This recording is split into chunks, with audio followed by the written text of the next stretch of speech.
Alright, so you're probably wondering, where has Luke been? It's been well over 3 months and that man has not posted a single video. Is he alive? And to that, I will say, well, firstly, yes, I am alive. Thank you very much. Appreciate the concern. But also, the truth is, I haven't posted because I'm lazy, alright? I'm a lazy piece of shit. Okay, I've been playing way too much Valorant for my own good, and Spider-Man is on the Fortnite Battle Pass, so I could not miss that opportunity. So yes, I've been distracted. Sue me. But you know what? Don't you worry, okay? Because I have chained myself in my room. I have locked the door, and I have thrown out the key, and I have forced myself to bang out some content. So let's just hop right into it. Alright, so a survival game isn't complete without building, and that is what I've been focusing on for the last few weeks. So the first thing I had to do was figure out where I wanted the building in my game to fall on the scale of granularity. At the start of the scale, you have building systems such as Terraria and Minecraft that use individual block pieces. And on the other end, you have games that use prefabs like Subnautica, which is basically where you have a bunch of predefined rooms, corridors, and buildings, all that stuff that you can just connect all up together. Now, there are pros and cons for both sides of the scale. With blocks, you have much more room for control over how the build looks. Your imagination, it can run free. But the problem with this is it comes with a much steeper learning curve. On the other end, prefabs allow the player to create good-looking builds relatively easily, but there's no room to improve. Your builds just sort of look like everyone else's builds, and you can't add your own spice to it. You can't add your own flavor. So, I wanted my game to sit somewhere in the middle of the scale. So basically, any old player can jump on and make something that looks pretty cool very easily, but there's also room to create something unique and interesting and, you know, put your own spice into it. So, the plan is to work backwards. I firstly designed a basic house that I think looks pretty good. And then I split it up into a bunch of different building pieces that the player could use. So I separated the floor into individual foundation pieces, the wall into wall pieces, the roof into slope tiles and full block tiles, the background wall into background tiles, and the door, well, into a door. Now, with all these assets, I created a very basic building system. Basically, there is a...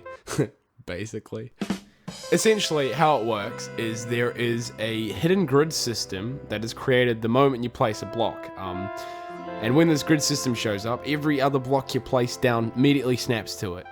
So this means you can build wherever the hell you want, but when the moment you do build, it all meshes together nicely. It's all symmetrical. It's all good.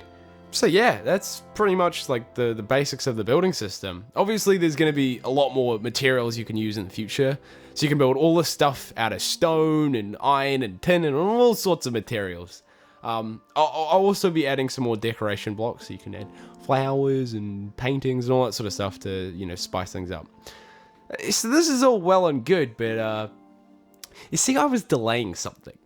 I knew that there was a problem that I didn't know how to solve, so I was trying to bury it with other stuff, but now I was forced to deal with it.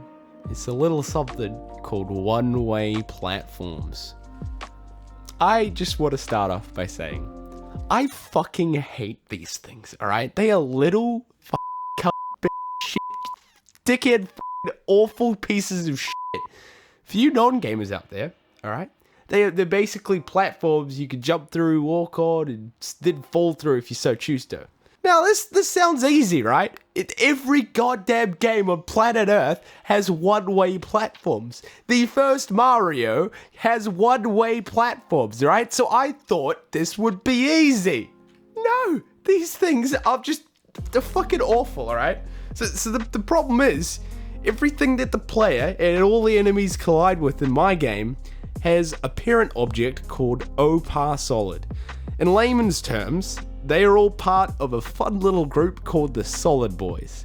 If they are not a part of the Solid Boys, they will not collide with the player will fall through them, alright? Now the problem is, the way that Game Maker works is that once an object joins the solid boys, they can never leave. Now this is the root of all my problems. You see, if this wasn't a thing, the solution would be so goddamn easy, alright? All I would do is make it so if the player wanted to fall through a platform, the platform would temporarily leave the solid boys. And this would mean that the platform is no longer solid. So the player would fall through, and in the moment the player's fallen through, the platform would just rejoin the solid boys and become solid again. But no, that would be too easy, right? That would be way too easy. Game Maker does not allow you to do things the easy way. I should know this. It was at this point that I knew that I would have to create an extremely janky and an extremely convoluted solution. I was going to brute force the shit out of this problem. Fucking hate this. This is painful. Why is this not working, you fucking piece of shit? Alright guys, I am feeling confident about this. Good.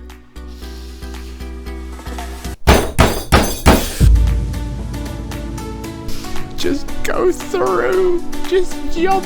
No, please. Guys, I fucking did it. I fucking did it. Let's fucking go. Woo!